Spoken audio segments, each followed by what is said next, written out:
Ah, ahí está Alfonso, me faltaba uno. La presentación, sí. Ya estamos aquí. En nombre de Dios y de la patria se abre la Comisión de Desafíos del Futuro del Senado de Chile. Pueden tomar asiento, por favor. Bienvenidos y bienvenidas. Vamos a dar inicio entonces a esta comisión. Le voy a pedir al secretario que dé lectura de la cuenta, por favor. Gracias, señora presidenta. Corresponde informar a la comisión los siguientes asuntos. Primero, solicitudes. La primera del ministro consejero de la Embajada de Chile en China, el señor Sergio Valenzuela, quien reitera su solicitud de realizar el Congreso del Futuro en China en el marco de los 55 años de las relaciones diplomáticas entre ambos países. Al respecto, se hace presente que luego de su primera solicitud, que fue en enero, y por acuerdo de la comisión, Carolina Muñoz, secretaria ejecutiva del Consejo del Futuro, tomó contacto con él para requerir mayores antecedentes al respecto. Y también hay otra solicitud de la directora de Innovación de la Universidad de Chile, la señora Anaí Urquiza, con la que solicita apoyo para la realización de la segunda edición de la Escuela de Estudios de Futuro, titulada Horizontes de Innovación, Anticipación para la Innovación en el Territorio, que se llevará a cabo durante la segunda semana de octubre del 2025. La del año pasado se realizó acá en el Congreso Nacional, esta vez será en la sede de la CEPAL. Asimismo, solicita la posibilidad de asistir a una próxima sesión de la comisión para compartir los principales resultados de la edición anterior y presentar los objetivos de esta nueva edición. Y finalmente, de la Corporación Innovarte, que la recibimos hace un momento, el señor Adán González, quien solicita autorización para presentar en una sesión próxima de la comisión una propuesta en torno al licenciamiento socialmente responsable de tecnología desarrollada con financiamiento público. Eso en cuanto a su... Muchas gracias, secretario. ¿Se ofrece la palabra sobre la cuenta? Senador. Micrófono. Quería que haya pasado cuál había sido el seguimiento respecto al primer tema. Le voy a dar la palabra entonces a Carola Muñoz, entiendo que es sobre el requerimiento de Congreso Futuro. Sí, senador Durresti, ¿sobre el tema? No, sobre la tabla. Sí, vamos a darle la palabra a Carola Muñoz, ¿le parece? Gracias, presidente.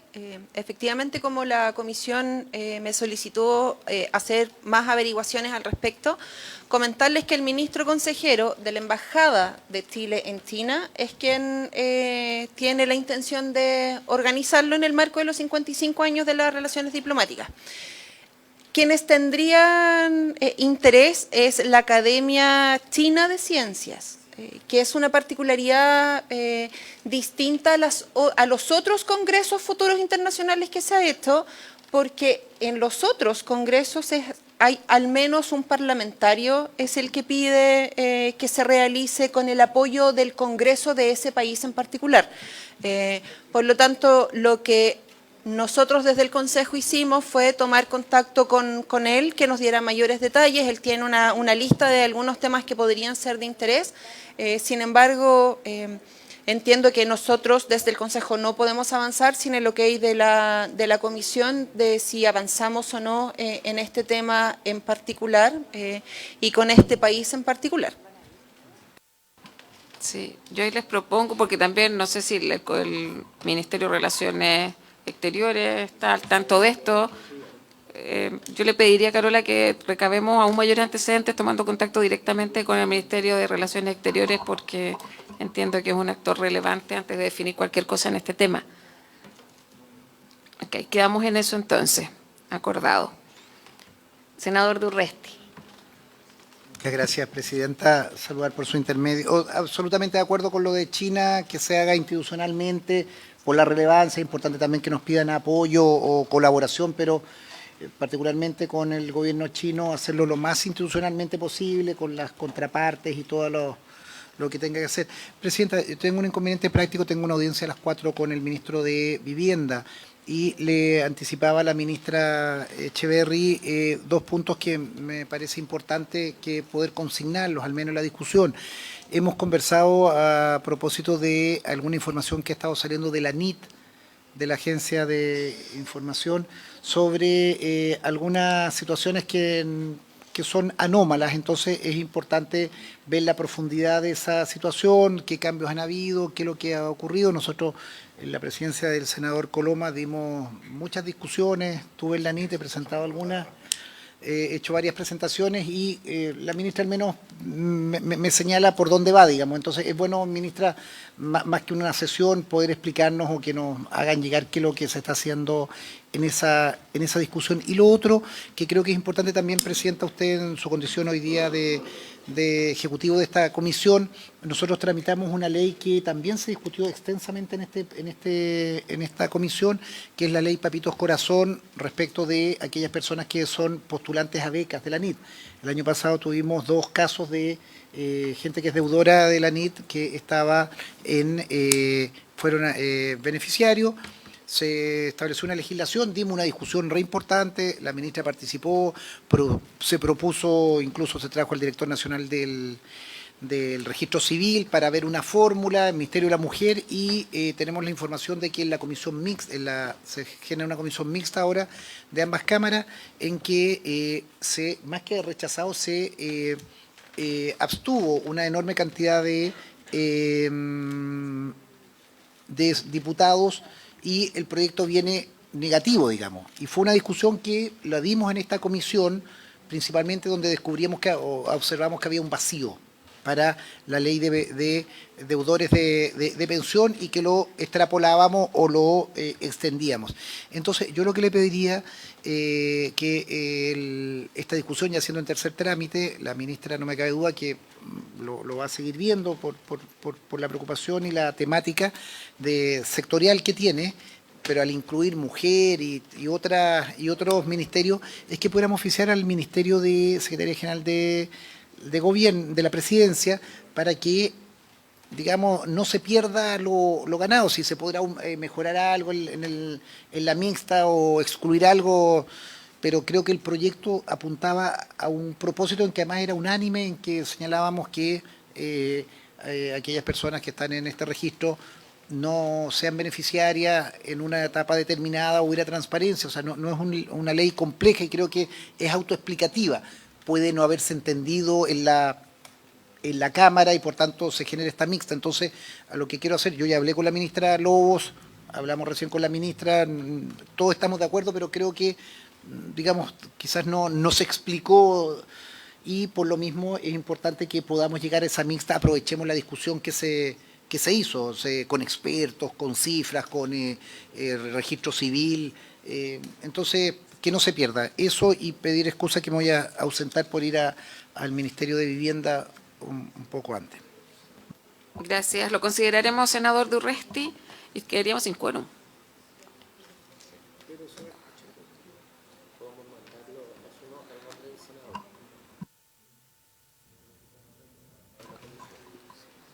Ok. Podríamos hacer eso, Presidente. Sí, y para también, poder seguir. Presidenta, Secretario. Gracias, que senador hay Durresti. corresponde también informar sobre otros asuntos de la cuenta. Muy rápidamente, está todo relacionado con el cumplimiento de obligaciones que impone la ley del sector público de 2025, en el sentido de informar a la Comisión de Desafío del Futuro respecto de algunas materias propias de la competencia de los respectivos ministerios. Y en ese contexto hay oficios del Ministro de Trabajo y Previsión Social, de la Subsecretaria de Educación Superior del Ministerio de Educación, de la Subsecretaría de Derechos Humanos del Ministerio de Justicia y Derechos Humanos, de la Unidad de Gestión Financiera, División de Administración y Finanzas de la Subsecretaría de Derechos Humanos, del subsecretario de la Subsecretaría de Ciencia, Tecnología, Conocimiento e Innovación y finalmente de la directora del Servicio Nacional para la Prevención y Rehabilitación del Consumo de Drogas y Alcohol, SENDA. Todos, como dije anteriormente, referidos a información del primer trimestre de lo que son gastos del presupuesto del 2025. Muchas gracias, Pedro. Entonces se toma conocimiento y queda a disposición también de los asesores y los senadores integrantes de la comisión. Yo le quiero, antes de pasar al primer punto de la tabla, dar la bienvenida a la ministra de Ciencias, Aysén Echeverry. Bienvenida, un gusto tenerla acá. También se encuentra presente el señor Sergio Lavandero, Él es el nuevo presidente de la Academia Chilena de Ciencias y también veo a Cecilia Hidalgo conectada a través de videoconferencia. Así que también aprovecho, Cecilia, a nombre de la comisión, de agradecer su trabajo, su apoyo constante a las iniciativas y acciones que se han desarrollado desde la Comisión Futuro del Senado. También les quiero ofrecer la palabra a ambos. Para mí, la verdad que yo conocía en mi etapa anterior, en mi participación anterior en la comisión, el trabajo junto a Cecilia. Yo estoy segura que también es un trabajo continuidad el que sigue con Sergio Lavandero. Así que, estimada Cecilia, tiene la palabra. Al senador Coloma me ha solicitado sobre el tema. Senador Coloma. Muchas gracias, presidenta. Sí, yo quería aprovechar lo que usted planteaba para agradecerle muy sinceramente a Cecilia todo el tremendo esfuerzo que hizo durante mucho tiempo para que la relación entre la academia y esta comisión fuera fluida, productiva, interesante, creadora. Eso es bien notable porque creo que hay una proactividad permanente y un respeto y un cariño muy profundo. Así que yo me siento la absoluta convicción de que es justo y necesario agradecerle a Cecilia y a todo su equipo, porque ella también era parte de un equipo que hizo una tremenda labor por el país. Y saludar también a Sergio Lavanderos, que en otras ocasiones también nos ha colaborado en distintos proyectos, con especialidades diferentes a Cecilia, pero muy complementarias. Así que yo quería, presidenta, por su intermedio, digamos, sumarme a sus palabras y muy de corazón agradecerle a Cecilia el tremendo esfuerzo que hizo y con toda la energía y pundonor que le puso. Gracias, muchas gracias, senador Coloma. Le voy a pedir a Sergio Lavandero también si se pueda sumar a la mesa. Cecilia, tiene la palabra. Sí, muchas gracias, señora presidenta. Muchas gracias, senador Coloma. Realmente para mí ha sido muy grato participar en estas reuniones. Que la puede responder después cuando respondan todos, que dice relación con los indicadores como de impacto, ¿no? O sea, nadie pretende que de un día para otro este es un proceso de largo aliento. Además hay un cambio cultural. Sergio Lavandero, nuevo presidente de la Academia Chilena de Ciencias. Bueno, muy buenas tardes a todos y todo, y también me sumo al agradecimiento a Cecilia Hidalgo. Ella ha sido una excelente maestra y ejemplo a seguir. Espero estar a la altura de ella y ese será el desafío. Además de ser presidente de la Academia de Ciencias, también asumí como presidente del Instituto de Chile. El Instituto de Chile fue fundado hace 60 años, conjunto con las 6 academias. Son 6 academias que tiene el Instituto de Chile: Bellas Artes, Historia, Lengua, Medicina, Ciencias Sociales y Ciencia. Así que esto también, mi idea es no solamente sumar a la Academia Chilena de Ciencias, es sumar a las 6 academias a esta mesa, y encantado de colaborar porque es trabajo de todos. Así es, así que lo vamos a tener frecuentemente en este espacio y por supuesto Cecilia también está su casa, ha sido su casa durante muchos años también. Muchas gracias. Está presente también Carlos Amunátegui, profesor de Derecho de la Universidad Católica, le damos la bienvenida, que ha sido un buen apoyo bien fundamental también, sobre todo en espacios en el ámbito de la inteligencia artificial. Así que ambos bienvenidos. Ministra, vamos a comenzar entonces con el primer punto de la tabla del día de hoy. Nosotros nos convocamos efectivamente para conocer las prioridades legislativas del Ejecutivo en el contexto 2025. Ministra. Muchas gracias, presidenta. Trajimos una presentación por la que voy a pasar rápidamente, donde incorporamos prioridades legislativas, pero también algunas prioridades más generales del Ministerio, que son, bueno, como ha ocurrido en esta comisión desde el comienzo, entendemos que son agendas conjuntas, ¿verdad? Empuja la Comisión Desafío Futuro, empuja la Academia de Ciencia, empujamos nosotros y vamos mezclando historias, y en base a eso preparamos esta presentación que, claro, efectivamente, tiene 5 puntos que, como les decía, voy a pasar rapidito, partiendo por inteligencia artificial. Inteligencia artificial, si bien es un proyecto de ley, del cual hay algo de información acá que está en el primer trámite en la Cámara, Exacto, en la Cámara.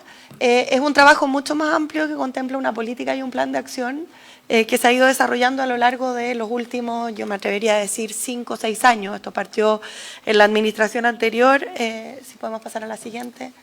Claro, 6 años en el fondo, desde que el CENIT tomó las primeras iniciativas en esta materia.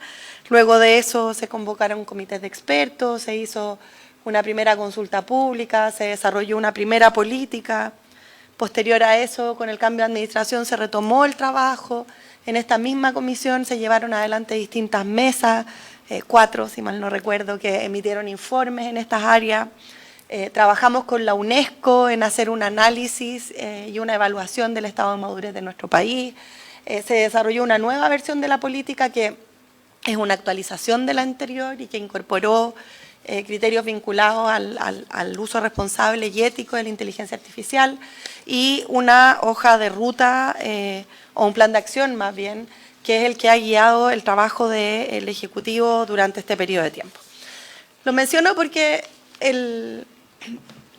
bueno, yo creo que no pasa un día sin que alguno de nosotros vea una noticia de inteligencia artificial, para bien o para mal, ¿verdad? Para cualquiera de los dos lados. Sí, pero creo que es bien destacable lo que ha ocurrido, que esto que se transformó de alguna forma en una política de Estado que pasó de gobierno a gobierno, que nos ha permitido ir acumulando capacidades, hoy día nos tiene mucho mejor preparados para abordar los desafíos de la inteligencia artificial en distintos ámbitos. Y no voy a entrar en la profundidad de cada uno de los puntos, pero sí referirme a lo esencial.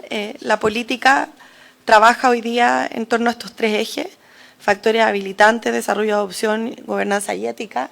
Esto se traduce en 177 iniciativas de 14 ministerios, y si podemos pasar a la siguiente, que tienen un porcentaje de implementación bastante amplio, ¿ya? Y no quisimos entrar en cada una de ellas, pero por aquí pasan el trabajo que se está haciendo con Cable Humboldt, lo que está haciendo Chile Valora en términos de capacitación, lo que hemos desarrollado con la UMCE para que los futuros profesores capaciten a los niños en cómo ser críticos respecto a la inteligencia artificial, las inversiones que se han hecho en formación de becas orientadas a inteligencia artificial, los distintos centros de investigación, la implementación en el sector público. Tenemos más de 100 casos, muchos de ellos que se han desarrollado de la mano de FONDEF como proyectos de investigación aplicada.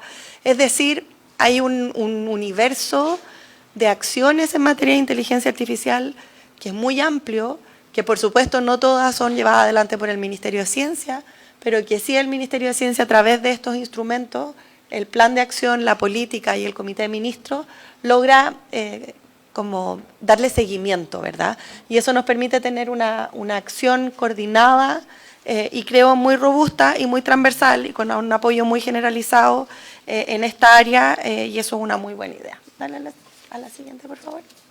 Y en esa lógica, sí quisimos traer este proyecto, que creo simboliza mucho el estado de avance que tenemos en esta materia, que es el LATAM GPT. Todos han oído hablar de los modelos de lenguaje, que son como los cerebros que hay detrás de la inteligencia artificial, y los conocimos a través del ChatGPT al principio, y después DeepSeek, y después existieron otros, ¿verdad? Sin embargo, en Latinoamérica y el Caribe no existía un modelo de lenguaje. Y no se trata solo del idioma, porque uno dice, bueno, ChatGPT igual habla en español, ¿verdad? Sino que es algo mucho más profundo que eso, que es toda la cultura y la idiosincrasia que hay detrás de la forma en cómo piensa un modelo de lenguaje. Y con eso a la vista, y entendiendo que existen capacidades importantes en nuestro país para desarrollarlo, surgió la idea de crear un modelo de lenguaje latinoamericano que cumple con la lógica de uso ético y responsable de la inteligencia artificial, que además va a ser abierto, es decir, cualquiera puede utilizarlo, cualquiera puede descargarlo, cualquiera puede entrenarlo con sus propios fines, y que se está haciendo en una colaboración de muchos países de Latinoamérica, liderados por Chile, por el Centro Nacional de Inteligencia Artificial, y que nos va a permitir no solo tener una buena política y poder participar en los espacios internacionales y ojalá una ley, sino que decir que en este lugar del mundo es posible desarrollar inteligencia artificial al más alto nivel. Y eso es una tremenda noticia que creo es un logro del país en su conjunto. El mismo Congreso Nacional ha estado apoyando porque comprenderán que las leyes son parte fundamental de la idiosincrasia que tenemos y por lo tanto el algoritmo está siendo entrenado también con las leyes de nuestro país y creemos que va a ser es como la guinda a la torta, digo yo, pero es como un aporte muy concreto de qué significa cuando tomamos inteligencia artificial como una política de Estado y se transforma en infraestructura, en gente capaz de desarrollar esto, en organismos públicos capaces de implementarlo, en startups capaces de desarrollar negocios en torno a esta materia. Y esto además en una colaboración público-privada que ha sido súper bonita, así que les queríamos contar de eso. Vamos a estar lanzándolo probablemente el segundo semestre de este año. Sí, el senador Coloma tenía una Sí. consulta.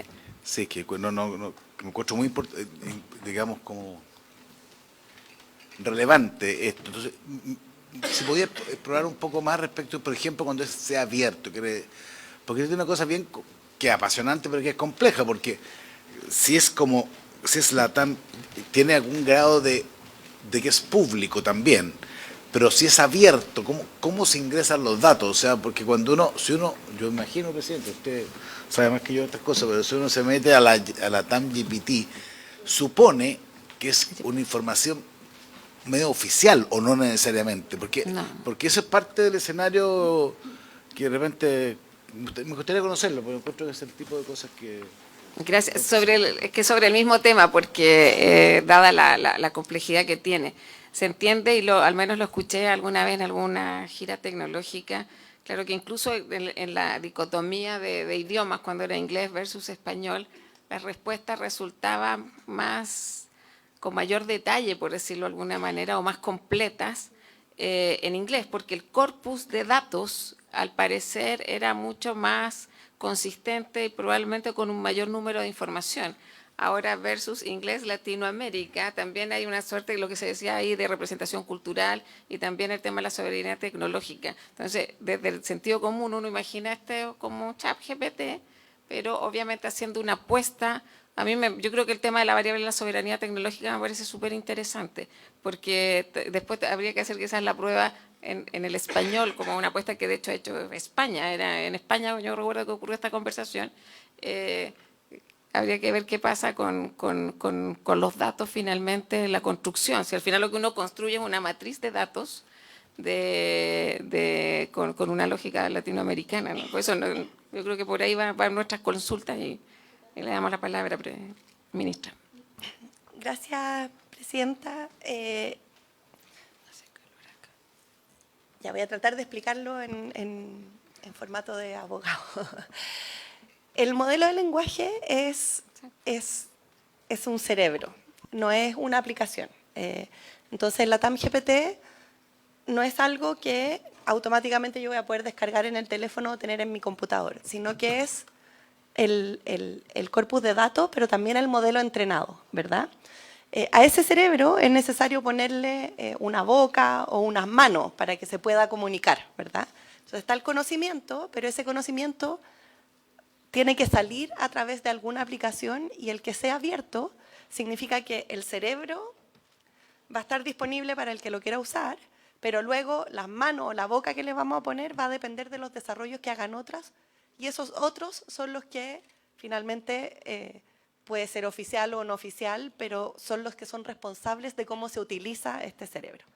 Entonces, ¿por qué es interesante? Porque para entrenar el cerebro, lo que se ha hecho durante los últimos, yo creo que ya vamos como un año trabajando en esto, es generar acuerdos con distintas organizaciones en toda Latinoamérica, bibliotecas nacionales, universidades, congresos, además de tomar todas las fuentes que son de dominio público y algunas fuentes que son propietarias, pero donde hay acuerdos de respeto de privacidad o de propiedad intelectual, que es lo que corresponde, para tener el cerebro entrenado, ¿ya?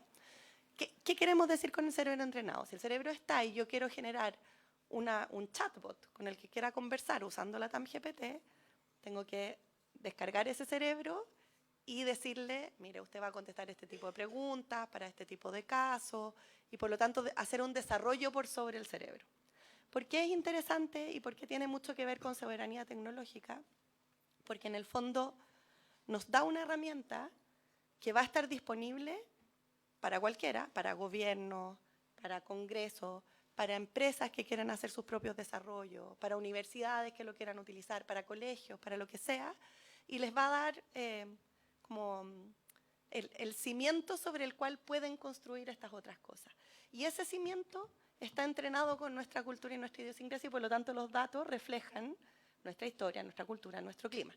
Yo doy este ejemplo que es bien burdo, pero creo que ayuda a escoger, o sea, a entender de qué se trata. Cuando uno le pide a un chat GPT que le genere una imagen de un jarro pato, que es un jarro específico de la cultura diaguita, si mal no recuerdo, lo que generalmente te genera un DeepSeek u otro es un jarro amarillo con una cabeza de un pato, que sabemos todos que no es eso un jarro pato porque es el que corresponde a la cultura diaguita. Entonces, ese tipo de matices, en el fondo, van a estar incorporados en este cerebro que se está entrenando y que después todos van a poder utilizar. Entonces, ¿por qué es relevante y por qué creemos que puede generar un aporte en calidad de bien público a toda la región? Primero, porque puede entregar un mejor servicio. El mismo ejemplo del jarro pato es uno que a mí me gusta. Alguien que le gusta el patrimonio, por ejemplo, y quiere generar un buscador de imágenes patrimoniales, va a poder tener una búsqueda mucho más precisa a propósito de este entrenamiento, pero también un chatbot que se quiera generar a propósito de, qué sé yo, entregar información a usuarios respecto de lugares turísticos para efectos de planificar viajes, va a tener información mucho más específica, local y además vinculada con la tradición de nuestro país. Eso es lo primero. Y lo segundo es también la soberanía. Hoy día en la mañana estaba viendo, en la CGCOP están prendidas las teles todo el rato, estaban dando un especial de inteligencia artificial y mostraban lo que ocurría o las diferentes respuestas que entregaba ChatGPT y DeepSeek respecto de materias que son geopolíticamente complejas, como por ejemplo la independencia de Taiwán, ¿verdad? Efectivamente no es neutral y frente a un escenario donde no es solo una guerra arancelaria, sino que el desarrollo tecnológico está teniendo un componente geopolítico que es importante, el poder tener una herramienta o más bien un cimiento, que es este cerebro, abierto, entrenado y que otros puedan usar y que ofrezca una alternativa, es también relevante. Ahora, ¿significa que se agota en lo que está haciendo el CENIA? No.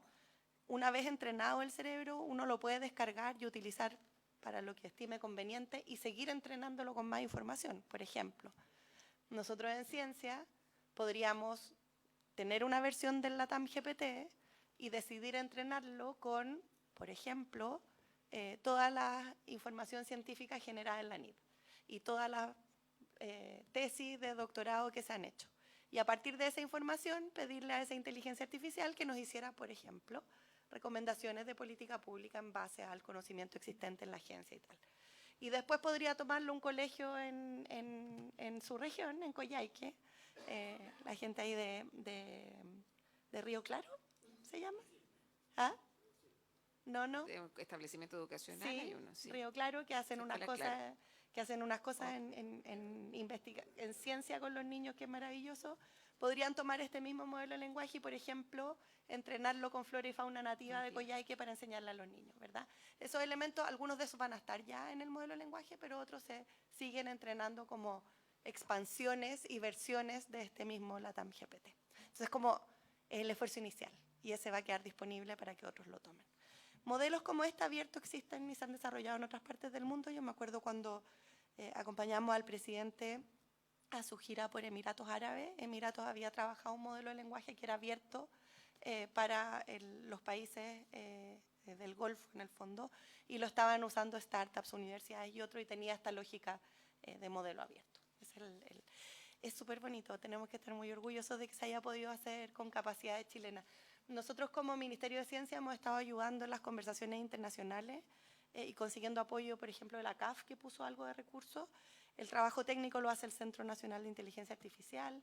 La infraestructura para el entrenamiento se está coordinando a través de la Universidad de Tarapacá y acuerdos con otros organismos y universidades de otros países. Brasil se sumó hace poco. Es un esfuerzo bien colectivo que creo que es de las pocas veces que hemos logrado hacer una colaboración efectiva y concreta en Latinoamérica, y esto tiene como un resultado tangible que nos tiene bien contentos. Y como es abierto y es de todos, se lo pueden apropiar 100% y podemos tener un parlamentario LATAM GPT o lo que sea aquí en la Comisión de Desafío Futuro. Ya. El proyecto de ley, solo muy breve, este proyecto toma algunos elementos de la normativa europea, toma elementos y principios de lo que se desarrolló al alero de UNESCO y de la OSD, incorpora, por cierto, el trabajo que se desarrolló en esta comisión con estas 4 mesas de trabajo y, de hecho, miembros de esas comisiones nos han apoyado en algunos momentos de la tramitación. Considera también las recomendaciones que se hicieron en el Consejo Asesor para la Política de Inteligencia Artificial, es decir, toma muchos de los insumos del trabajo adelantado y con eso se hizo esta propuesta que está en el primer trámite constitucional en la comisión. Llevamos cerca de la mitad del proyecto avanzado y esperamos prontamente traerlo a esta comisión, donde seguro vamos a tener un trabajo importante y largo de discusión para poder ir mejorándolo también a propósito de la evolución que ha tenido esta materia a lo largo del tiempo. Eso. El segundo proyecto, que el senador Coloma lo conoce bien, es nuestro proyecto de nueva institucionalidad y perspectiva. Es un proyecto que tiene por objetivo impulsar una transformación institucional de largo aliento, ¿verdad? El incorporar el pensamiento estratégico y la prospectiva en la construcción de políticas públicas. Lo que busca es hacer una evolución del actual Consejo Nacional de Ciencia, Tecnología, Conocimiento e Innovación para transversalizarlo al conjunto de políticas públicas de la mano en particular del Ministerio del Interior, que, bueno, como ya todos saben, tiene un rol coordinador de toda la institucionalidad pública una vez que se separó el componente del Ministerio de Seguridad. Hemos tenido, bueno, largas discusiones respecto de la conformación de este consejo. Yo tuve la oportunidad de conversarlo con la presidenta también. Creemos que hay espacio, creo yo, para que este sea un proyecto que nos enorgullezca a todos en esta comisión y que podamos también presentarlo como un resultado del trabajo de este tiempo, pero todavía quedan algunas conversaciones pendientes y, como lo hemos señalado en otras ocasiones, nosotros súper disponibles a seguir conversando hasta que lleguemos a puerto con una institucionalidad que nos convenza a todos. Hay que recordar que este proyecto nace y considera, al igual que el anterior, un trabajo que se hizo en esta propia comisión que fue liderado por Sergio Vitar, donde se desarrolló una primera iniciativa que, por ser de iniciativa exclusiva del Ejecutivo, nosotros tomamos, reformulamos en algunos aspectos y se presentó como proyecto de ley. Ministra, Sí. yo entiendo que o si no la Secretaría Ejecutiva, que este proyecto de ley de prospectiva está abierto el plazo de indicaciones hasta fines de mayo, ¿no? No. No, es el otro, el de transferencia tecnológica. Ya, entonces es que sí, hoy día hablamos con la ministra, me reuní con la ministra y, si le parece, senador Coloma, yo creo que son 2 proyectos que al menos deberían marcar la agenda en este periodo. Transferencia tecnológica y prospectiva, que fue algo que durante su presidencia se avanzó bastante. Si podemos ir cerrando esos 2 procesos, yo creo que como prioridad al menos de la comisión, y dada que hay más certeza, poner énfasis en aquello. Ministra, ahora sí. Y ahora nos vamos al que está en indicaciones, con indicaciones. Sí, este está en indicaciones hasta el 29 de mayo, el proyecto de transferencia tecnológica. Este proyecto busca básicamente 3 cosas: levantar trabas en el proceso de transferencia de tecnología y conocimiento desde las instituciones de educación superior. Básicamente, el proyecto nace de un diagnóstico de largo aliento, ¿verdad?, de que existen muchas restricciones para el proceso de transferencia de tecnología. Esas restricciones vienen de una visión del vínculo entre la universidad y la empresa que se ha visto superado incluso al interior de las universidades. Establecimos una especie de muralla china entre el mundo privado y las universidades. Hoy día todos sabemos que no tiene ningún sentido, sino que tiene que estar bien mezclado, y es por eso que el proyecto busca levantar muchas de estas barreras. El segundo elemento es que reconoce la necesidad de hacer gestión del conocimiento por las instituciones de educación superior y a través del el financiamiento que hace el mismo Estado, ¿verdad? El Estado financia la gestión de mucho conocimiento y sin embargo, o sea, la generación de conocimiento, sin embargo, no lo gestiona. Y ahí teníamos un vacío en nuestra institucionalidad que lo que se busca completar. Y lo tercero, que fue también un objeto de largas discusiones, es el equilibrio necesario que tiene que existir entre protección de propiedad intelectual y acceso al conocimiento, que fue una larga discusión, donde el proyecto básicamente lo que hace es refrendar el estado actual del arte respecto de la propiedad intelectual y no ahondar en esa materia de manera muy profunda, ¿verdad? Y esto, como lo dijimos muchas veces, con el objetivo de hacer un proyecto que fuera más bien acotado al levantar lomos de toro, más que a proponer una gran institucionalidad que podremos discutir si es necesaria o no, pero no es el objetivo de este proyecto. Nuestro objetivo era levantar lomos de toro y para eso se hizo aquello. El proyecto fue aprobado gracias a una brillante exposición del senador Coloma. O sea, sí, ya le debo varias, senador Coloma. Pero fue aprobado en la sala y está con indicaciones hasta el 29 de mayo. Nosotros, como siempre, disponibles para tener mesas de asesores o lo que sea necesario. Y por último, este programa, o sea, sí, es casi por último. Este es un programa nuevo que no es un proyecto de ley, aunque sí les va a llegar a propósito de la ley de presupuesto, que es el programa de financiamiento estructural de investigación, desarrollo e innovación en universidades, el FIU, que es un nuevo programa que lo que busca es completar la estructura de financiamiento de la investigación en el país. Lo que ocurre en los países que han abordado y que han logrado avanzar a un 1, 1,5 o 2% del PIB, es que combinan el financiamiento de las estructuras que se requieren para desarrollar investigación con la investigación por proyectos concursables. Y en el caso de Chile tenemos lo segundo, pero no tenemos lo primero. Y por lo tanto existen muy pocas líneas de financiamiento que permiten hacer o proyectar investigaciones de largo aliento. Los centros es lo único que tenemos, pero las universidades, por ejemplo, no tienen o no reconocen la investigación como una actividad permanente que requiere de financiamiento permanente. En la ley de presupuesto del 2023 se creó a través de una glosa presupuestaria la creación de este fondo. Se está implementando en un proceso que es escalonado, donde una primera etapa considera que las universidades hagan su propio diagnóstico respecto de sus capacidades de investigación y sus estrategias para poder desarrollarlo a lo largo de los 10 años. Y luego una segunda etapa donde se van a financiar estas estrategias de investigación en las universidades de más largo aliento. La forma en cómo esto se espera financiar en el fondo es una combinación de elementos. Por un lado está el presupuesto regular que tiene el gobierno central, desde donde se están financiando esencialmente los diagnósticos. Y el segundo, que es algo que quedó contemplado en la ley de presupuesto del 2025 y que se está trabajando con los gobiernos regionales, es a través del Fondo Regional de Productividad y Desarrollo, que es un fondo que ha recibido muchos recursos para estas materias, que están muy orientados al desarrollo regional, que este fondo de investigación en universidades tiene que alinearse con las estrategias de desarrollo regional y que por lo tanto se transforma en un elemento donde se puede combinar las necesidades de los gobiernos regionales a propósito de la región con las capacidades de sus universidades para responderlas de la mano de la investigación y el desarrollo.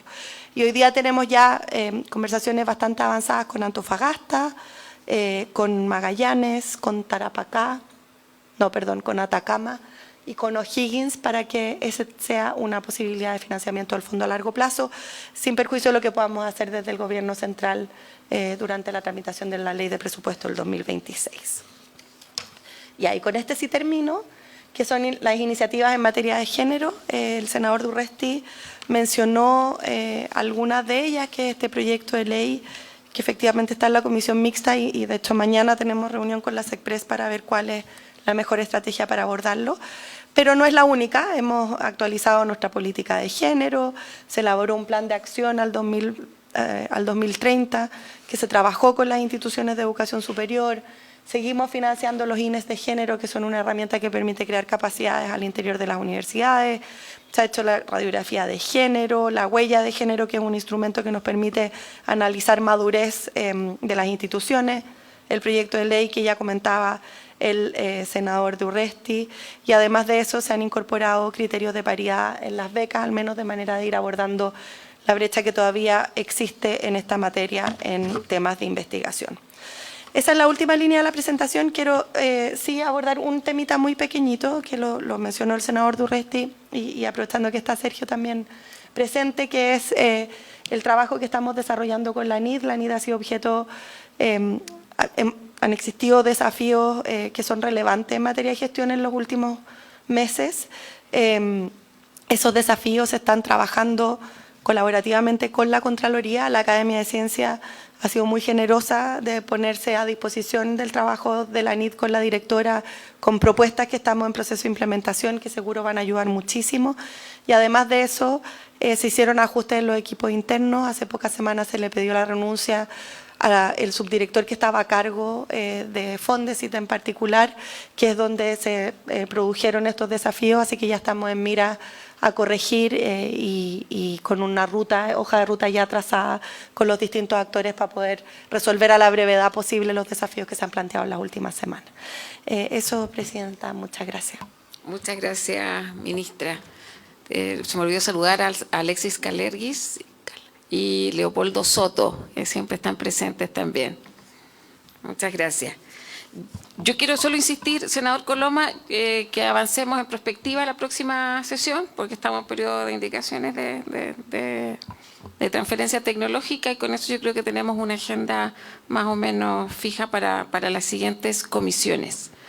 Y agradecerle, ministra, el tema de la ANITA, y también le pido que quizás en una bilateral con el senador Durresti puedan profundizar un poco más en la información que usted nos ha entregado el día de hoy.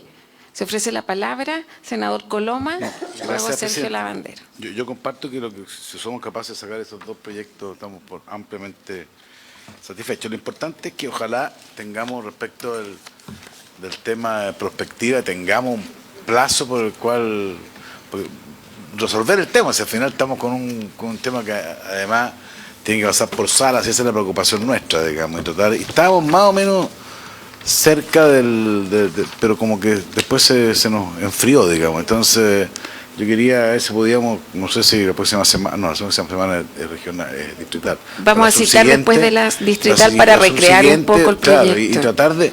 El proyecto está súper, yo creo, bastante maduro. Si estamos con un tema... Consejo, la Constitución. Que el Consejo, digamos, que el tema que nos ha mareado, pero hay que resolverlo, y eso me parece absolutamente fundamental. Tomamos la palabra entonces y lo agendamos para la comisión post-semana regional en caso del Senado. Sergio Lavandero. Sí, muchas gracias. Dos temas. Uno, tuve la oportunidad de estar con el senador Chaguán, y él fue el que me invitó a estar permanentemente, pero también ahí surgió la idea que me gustaría como presentarles ciertas ideas que estamos trabajando tanto en la Academia de Ciencias como en el instituto.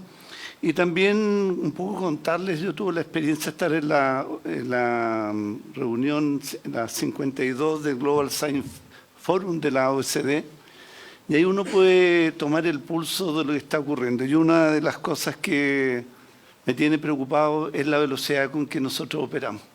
Esto, el tema de la inteligencia artificial, si realmente no nos ponemos las pilas, nos va a pasar. Las cosas se están moviendo a una velocidad que uno ni se imagina, así que me gustaría tener la oportunidad un poco de contarle qué ideas estamos viendo. Y también precisamente a través de la NIT, efectivamente hemos hecho un trabajo colaborativo. El año pasado nosotros como academia le pedimos a la Contralora subrogante una reunión en que estuvimos con ella, la convencimos que en realidad lo que está en juego no era una persona, no era una institución, era el sistema. Y ahí se abrió la posibilidad de hacer una mesa de trabajo con la Contraloría, la Universidad, la NIT y el Ministerio. Ese ejemplo fue muy fructífero porque precisamente hoy día, al mediodía, nos reunimos para establecer una segunda comisión para que precisamente ver todos estos temas de la NIT, que algunos son presentes, pero también tenemos que comenzar a pensar en el futuro. Yo creo que probablemente ya ha transcurrido cierto tiempo del Ministerio, de la NIT, que probablemente tenemos que repensar en cómo enfrentamos ese futuro. Gracias. Muchas gracias, Sergio. Carlos, lo quiero invitar a que se sume a la mesa y le ofrezco la palabra sobre el tema. Bienvenido. Muchísimas gracias, señora presidenta. Un honor estar con ustedes. Solamente dos observaciones. Uno, la primera, me gustaría traer a la palestra nuevamente el antiguo proyecto de neuroderechos que aprobó esta comisión y que de hecho aprobó el Senado por unanimidad, una cosa completamente excepcional. No es lo normal que los proyectos se aprueben por unanimidad. Este proyecto se encuentra lamentablemente un poco empantanado en la Cámara de Diputados. En el tiempo intermedio han salido declaraciones, o sea, una declaración importante de la UNESCO, digamos como 3, una declaración de UNICEF justamente con neuroderechos para niños, varios pronunciamientos tanto de la ONU como de la OCDE, 2 leyes en Estados Unidos, en el estado de Colorado y en el estado de California. Chile, que es el país puntero en este tema, a lo mejor podríamos darle un nuevo impulso a esto. Sé que esto corresponde a la Cámara de Diputados y bueno, quería aprovechar la oportunidad de hacerlo presente porque es un proyecto líder y es una ocasión relativamente propicia como para tener una noticia interesante para el mundo. La otra, simplemente recalcar que a lo mejor desde este lado, desde la política, no se sabe, pero Fondesit, en concreto el programa Fondesit de la NID, es la sangre de la investigación en Chile. Todos los que somos investigadores lo sabemos. Es probablemente la política pública más antigua y más importante que existe en la materia. Fondesit es la investigación pura en Chile. La investigación aplicada es interesante, es importante, pero sin investigación básica no existe la investigación aplicada. En ese sentido, para todos los investigadores de Chile, esto es una prioridad absoluta. Muchísimas gracias. Gracias a usted, Carlos. Por último, Leopoldo Soto está levantando la mano ahí. Muchas gracias, presidenta.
Gracias, Leopoldo. Voy a ofrecer la palabra sobre la pregunta, la palabra a la ministra.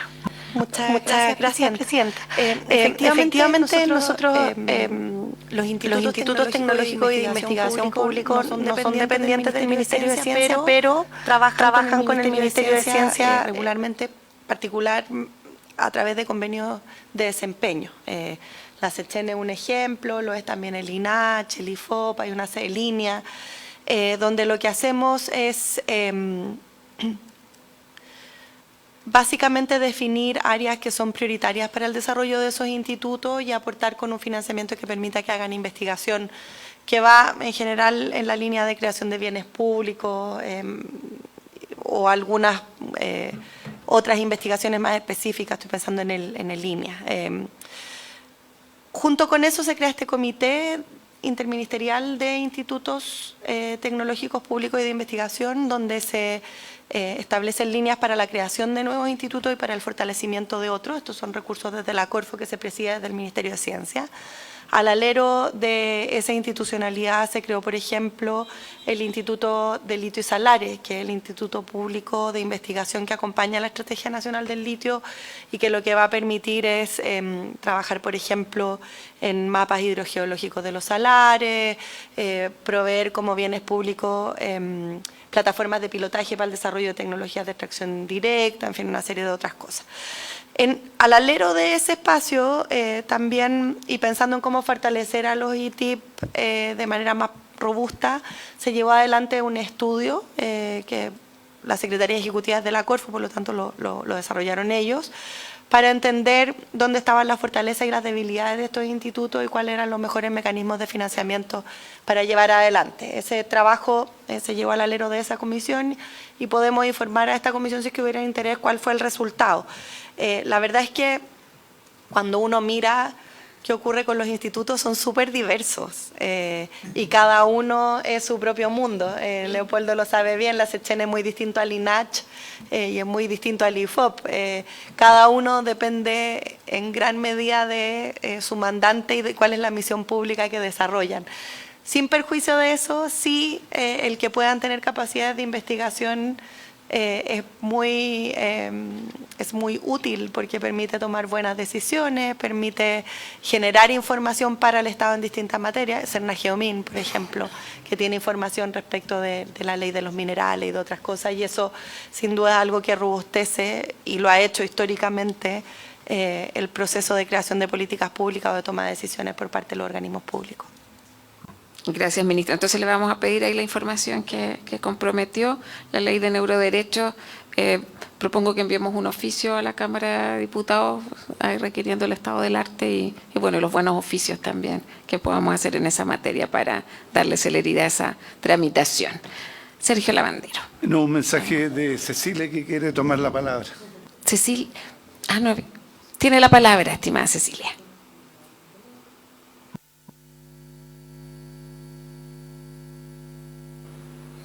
Su micrófono está silenciado. Ahí sí. Sí, muchas gracias, señora presidenta. Me imagino que a lo que se refiere Sergio es que nosotros en la Academia de Ciencias tenemos al doctor Ricardo Baeza Yates, que es un experto reconocido mundialmente en inteligencia artificial. Por lo tanto, sería, yo creo, muy bueno que él pudiera también conversar con el Ministerio sobre cuál es la visión de él como experto sobre el desarrollo de inteligencia artificial en nuestro país. Eso sería, señora. Muchas gracias. Sergio. Sí, quería complementar que efectivamente me pude dar cuenta en la OCDE, él dirige un grupo que está precisamente viendo el tema de inteligencia artificial. Realmente uno a veces no se da cuenta de los talentos que tenemos. Y realmente me llenó de orgullo ver que él dirige, y también hay otros académicos que en Chile a veces ni sabemos lo que hacen y están en estas líderes. Gracias. Les propongo que la próxima comisión podríamos darle unos 20 minutos. Ahí va a estar el Ministerio también presente y podamos conocer más respecto de lo que hace Ricardo Baeza ahí como integrante de la Academia de Ciencias. No existiendo más palabras, entonces, y habiéndose cumplido con el objeto de esta comisión, esta se levanta. Gracias a todos por su presencia.